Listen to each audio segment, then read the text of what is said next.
park and shit and just go. It's really just like the Soletti. Yeah. So here we are in rural suburbia of Salzburg. You might be asking, what is so special about this place? And the answer is absolutely nothing. That's what makes it so great.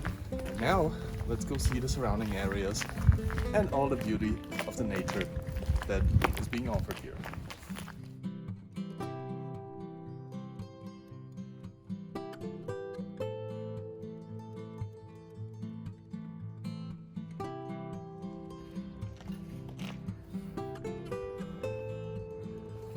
Right then. Yeah. Here we are at the, what's it called again? Glan. At the Glan, okay. Here we are at the Glan, home to water and rocks. It has an immediate flow of around 5 meters per second, which is pretty quick. There's some endemic fish living here. There's a few little like plecos, if you know what that is. You probably don't if you don't have an aquarium, but it's okay, you can just Google it. There's algae, as you can see there's these rocks that are being covered with it, which is probably fucking cold. Oh Christ, I got my jacket wet. Cut! Did you see that? Come, follow me.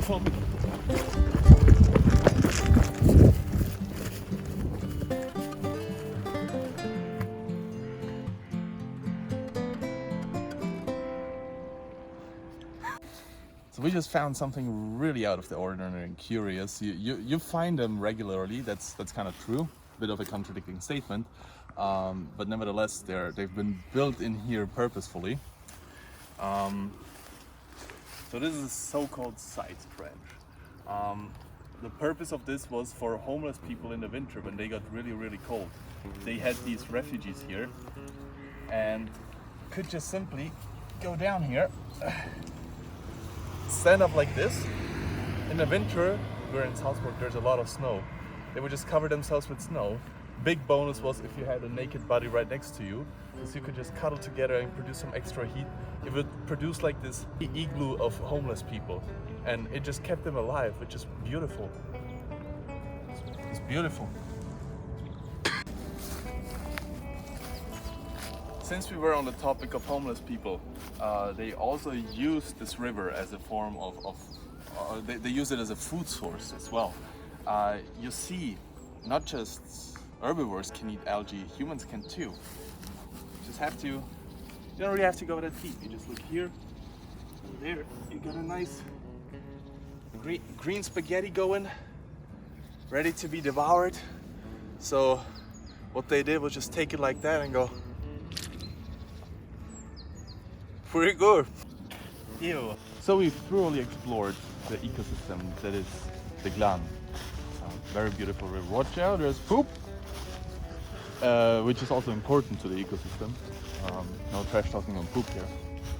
We're just moving on to our next destination, which is a collection of sand in a vertical display. So people would normally call it a hill. We're getting close to a bridge. Also an important part of this ecosystem that we need to explore and talk about in order to understand how our world works. The more we get closer to nature, the more we get closer to understanding the world, therefore ourselves.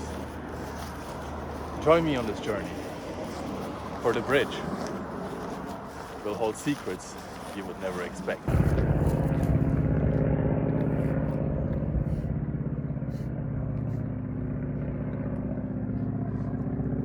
This one's ripe. That one's definitely ripe.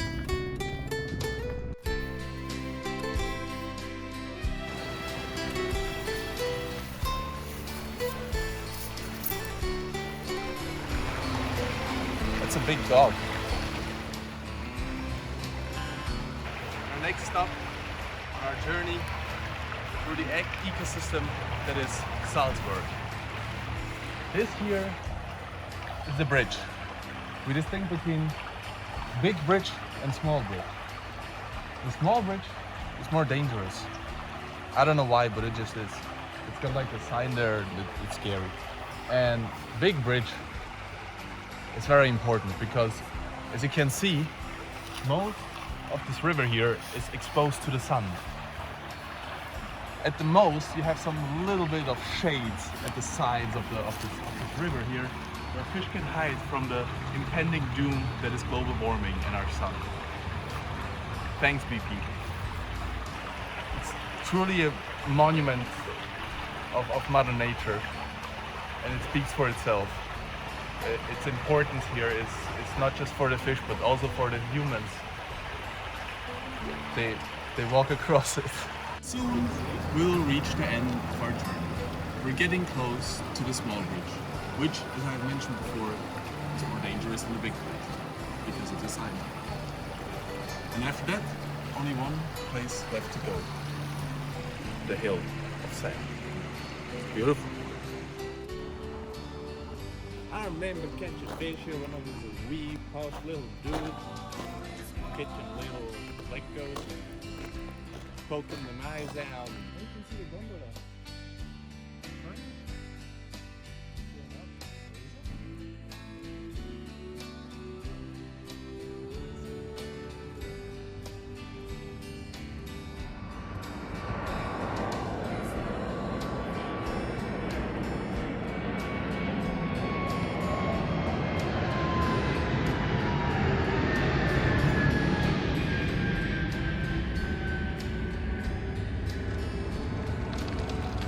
Here we are, daringly, the small bridge.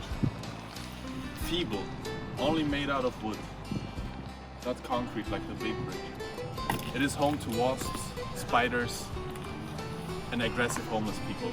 They have knives. It's dangerous. You should really be careful about crossing this bridge. Each step sends shiverous vibrations to every little plank and crevice of this bridge. It doesn't give it a sense of stability and safety. Quite the contrary, it terrifies me and gets me rock hard. So here we are, finally arrived at our destination, the Sandy Hill. It is a popular gathering spot for many people alike. Tourists and homeless people gather here in the winter to share experience, food, and love. On the other hand, tourists come here to admire the view of the airport's air traffic. But why do we admire the air traffic so much? Is it just a sheer awe and admiration for how far technology has come? Our ability to engineer machines that take us up into the sky? Or is it just a simple human wish to be able to fly yourself? No machines needed. Simply staring into the sky with the thoughts, I wish that were me. I wish I could fly away. I wish I wouldn't have to pay child support anymore, Karen. And with that, we conclude our journey. Thank you for taking your time to join us, to learn more about the beauties of Salzburg and its airports, its rivers, its homeless people. All that's left for us to do is to go home.